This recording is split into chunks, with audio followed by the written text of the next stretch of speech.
It was Ronald Reagan's 11th commandment, thou shalt not speak ill of any fellow Republican.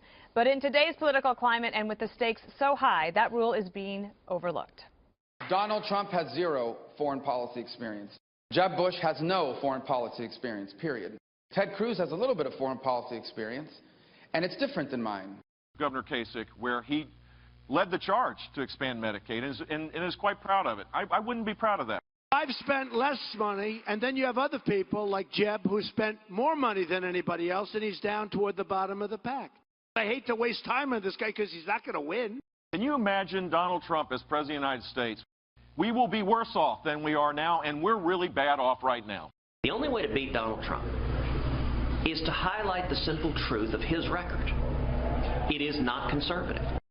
With 9 days to go before the South Carolina primary, Republicans are sharpening their attacks, and many analysts warn of a political bloodbath before the voting starts. So, Kimberly, people ask, I know they ask you, I'm sure everyone at this table has been asked, why don't you want to run for public office? And my answer is, I always have some sort of dodge, but the true answer is, I don't think I could do that. I don't think I could attack, and I don't know if I could withstand the attacks. Yes, you could. I don't know. I think so, Dana. Just with the one icy stare that you do and the pen tap, people would just freeze on the spot. I'm I know I do. You frightened bowling. It wasn't. People would be like, "Whoa, I'm dropping out of the race. I don't want none of that Perino after me." Yeah, but look, we all were listening, and when Rubio was doing his thing, we were all kind of smile. It wasn't very forceful. It wasn't necessarily. He's not like an attack dog. More like a sweet little attack hamster. We have a clip from him last night on Sean Hannity's show that I wanted to show because he's explaining why he did not go after Christie and Kasich. I wanted to avoid Republican on Republican violence. I didn't want to be on that debate stage screaming back and forth with another Republican, with Chris Christie at the time. I should have pivoted and talked about his record. But Sean, here's what I think and what I know, that when Republicans are doing this stuff to each other, the Democrats are sitting on the side just cheering. They love it. Not interested in being out there and just going on the attack against somebody. When people go negative, it's because they got something they're not doing right to connect. And I'd rather be connecting and being positive. Okay, our commentary was fabulous. Can I bust you guys? Can I pull a... Yeah, but start with her. Okay, so Marco Rubio comes up, that side comes up, and Dana notices appropriately that Marco Rubio has a bit of a 5 o'clock shadow, and the three ladies on the set were... I said nothing. Oh, I heard it. No, she was innocent. Come on. I was badly behaved. Dana was like, oh, I don't know. She said she gustos it. She gustos it. Me gusta mucho. Anyway, back to this point at hand. Yes, because don't you have to attack? I think you need to be true to yourself. And what feels like this is kind of a negative season and everyone's trying to attack like Trump attacks, although Donald Trump has a tendency to counterpunch. But you need to be true to yourself. I think Donald Trump does it well. I think Chris Christie did it well. And I think Ted Cruz does it well, the attack or the counterpunch hard. When Marco Rubio or Jeb or John Kasich try it, it just feels out of place. Jeb and Kasich are nice guys. They're nice people. For them to go on the attack, when Jeb goes on the attack against Trump, it just doesn't feel like he should be doing that. Marco Rubio, it feels like he's out of place when he does it too, because you look at him, you go, he's contemplative. He's a smart guy. You want to hear him say something really super smart rather than the attack. So I think you need to stay true to what your personality is. Maybe you need to hire an assassin. Literally hire an assassin. If you can't deliver She just said she was too innocent. Now she wants to kill everyone. Well, I couldn't do it myself. Hire Jesse. I mean, I think the Clintons have probably hired a few assassins down back in the day. I don't really like rumored. I don't like seeing too much shooting inside the tent because I don't want to see the nominee limp out of the tent and then get smoked by Hillary. And in South Carolina, it's a jungle. You got some 2 Cubans running. You have some wives situations. You have some divorces. You have some high-profile kids. Anything is fair game out there, so it could get very ugly. Now, Trump, I think, is vulnerable to attack in South Carolina because Cruz can really come at him from the right.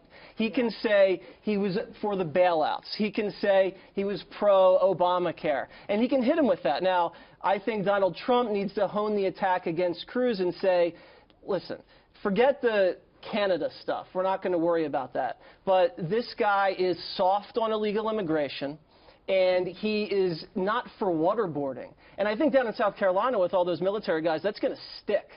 I think that his strongest argument is the economy. Anywhere. I think Trump's strongest. If you look at the exit polls from New Hampshire and Iowa, that people are just thinking, this is not working for me. my wages haven't gone up, but my costs have gone up. So that would be where I would stick to it, because you're right, on those other ones you might be vulnerable.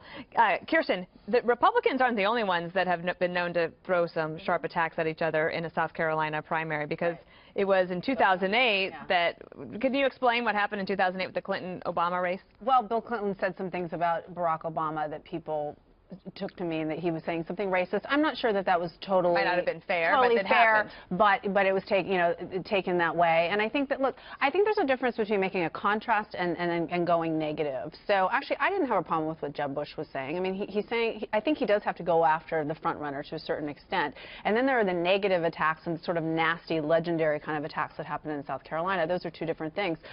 But also, part of the problem with South Carolina is it happens so fast, right? You have all this time in Iowa, all this time in New Hampshire, and then you go to South Carolina, and you just don't have that much time. People have to be making these contrasts with each other so that people, have a reason to vote for you. Do you think, Kimberly, that Sanders will finally decide to throw some attack ads towards Hillary Clinton?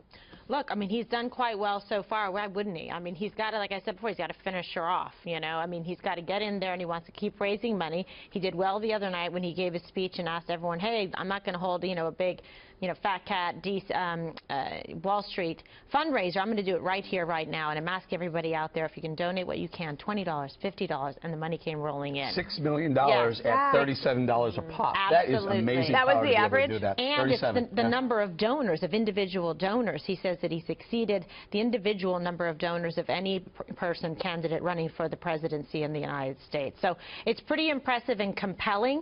And if he wants to actually win, he is going to have to point out the facts about Hillary Clinton. The other thing that, aside from the candidates attacking each other, and there's going to be a debate on Saturday night, so we'll probably see some of that there, but then behind the scenes, their campaigns, Eric, one of the things that Cruz was attacked for, kind of successfully, maybe a little bit, after Iowa by Donald Trump, was that there was a dirty trick against Carson, and that depressed the vote for others and all that. But so everyone's on notice in South Carolina that there could be some dirty tricks, including these sort of push polls, where you are called and you're thinking you're doing a normal poll, and then let's say, well, then who are you going to vote for? And if you say Jeb Bush, they're like, oh, really? Well, did you know these 20 things about Jeb Bush? And it's called a push poll, considered very negative, but is all fair? Well, I think love and war, legal? And Kirsten points out very importantly. So these candidates spend the better part of a year in Iowa and New Hampshire, just going back and forth between Iowa and New Hampshire.